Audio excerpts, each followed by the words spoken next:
Pada pagi itu, matahari bersinar indah. Anak manusia baru saja memulai rutinitas sehari-hari.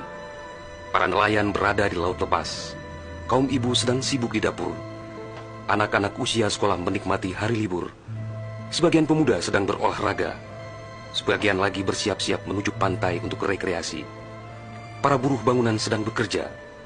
Suasana pasar hiruk-pikuk dengan berbagai transaksi. Burung-burung baru saja meninggalkan sarang. Tiba-tiba pukul 7:58 waktu Indonesia Barat, hari Ahad, 26 Desember 2004, bumi Serambi Mekah berguncang dahsyat. Guncangan gempa pada 8,9 skala Richter itu berlangsung puluhan menit tanpa henti. Bumi bergerak ke bawah dan ke atas, ke kiri dan ke kanan, berayun-ayun terus-menerus. Orang-orang berlari keluar rumah, berkumpul di jalan-jalan dan lapangan terbuka. Mereka seperti berada dalam tampi. Kepala terasa pusing, sehingga banyak yang terjerembab ke bumi. Suara azan Allahu Akbar berkumandang dari menara-menara masjid dan menasa. Suara zikir pun membahana di mana-mana. Jutaan mulut manusia melafazkan asma Allah dan Rasulullah secara terus-menerus. La ilaha illallah, Muhammadar Rasulullah.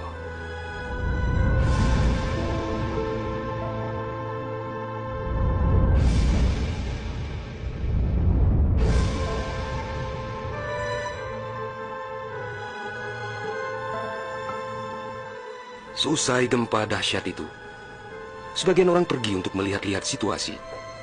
Karena terbetik kabar bahwa di tempat tertentu ada bangunan yang rubuh, ada tanah yang terbelah, dan ada pula rumah yang ditelan bumi. Tidak terpikirkan oleh mereka apa yang akan terjadi setelah itu. Tidak ada tanda-tanda alam yang begitu kentara. Tidak ada yang mampu menafsirkan dan menduga sebentar lagi akan terjadi bencana maha dahsyat yang meluluh lantakkan permukiman penduduk sepanjang pesisir Aceh. Tidak ada pula yang mampu menerjemahkan berbagai firasat atas pusaran nasib yang bakal menimpa tanah rencong. Juga hampir tidak ada yang memahami tanda alam, manakala air laut surut beberapa ratus meter. Orang-orang di pesisir pantai tampak asyik mengumpulkan ikan yang menggelpar-gelpar. Bahkan air sungai pun mengering, namun tidak ada yang dapat membaca tanda-tanda itu. Mereka seakan melupakan gempa yang baru berlalu.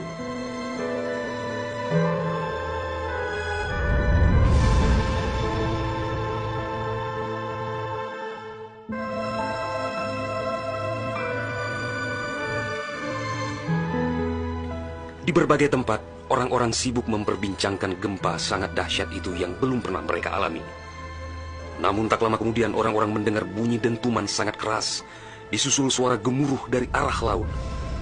Bunyi dentuman itu terdengar sepanjang pesisir Aceh Besar, Banda Aceh, Aceh Jaya, Aceh Barat, dan Nagan Raya. Orang-orang mengira itu adalah bunyi bom. Memang sebelumnya sering terdengar bunyi bom yang menghiasi kehidupan orang Aceh ketika itu, karena Aceh dalam situasi konflik bersenjata. Orang-orang pun bertanya dalam hati, mengapa masih ada pihak yang tega berperang dalam suasana yang begitu menakutkan?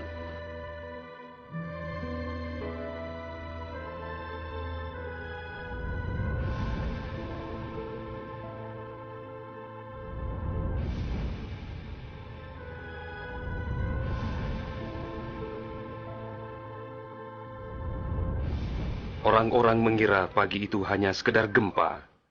Mereka sama sekali tidak menduga bahwa bunyi dentuman keras tersebut adalah akibat patahan lempengan bumi yang berpusat di Samudra Indonesia, sekitar 149 km sebelah selatan Calang, Aceh Jaya.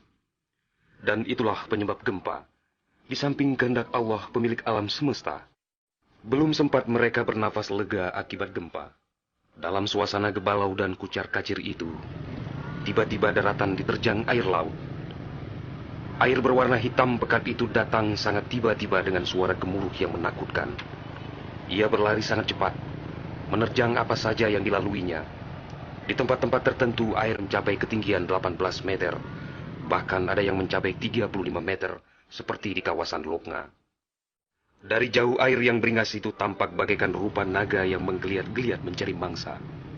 Air dengan kecepatan 900 km per jam itu bagaikan bulldozer yang melumut apa saja yang ditemuinya.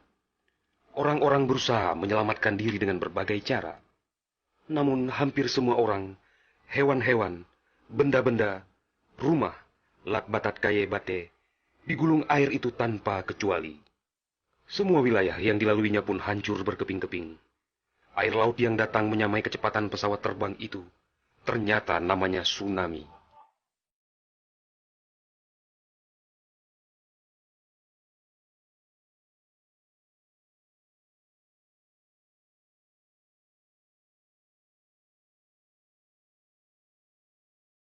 Kekuatannya memang luar biasa. Kapal apung PLN yang diparkir di perairan Ulelulu, Banda Aceh, digelandang tsunami sampai 3 kilometer ke darat. Kapal itu sekarang menjadi objek wisata tsunami. Demikian juga kapal angkut Sendalas milik PT SAI diseretnya ke atas badan jalan negara Banda Aceh melabuh di Lokna. Kapal-kapal nelayan ukuran besar yang diparkir pelabuhan ikan di Lampulo, Banda Aceh, banyak yang terdampar ke pusat kota.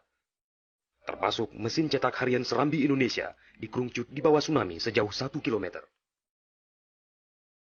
Kendaraan roda 4 hancur tak berwujud. Rumah dan toko-toko serta bangunan lain yang kokoh pun hancur lebur rata dengan tanah. Semuanya di luar dugaan manusia, seakan sebuah mimpi buruk yang sangat langka.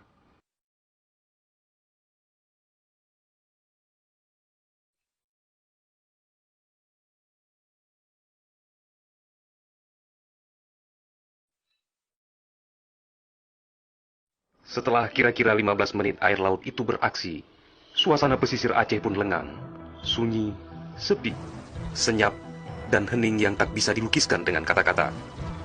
Sebagian besar permukiman penduduk rata dengan tanah, seakan instrumentalia kehidupan telah berakhir sampai.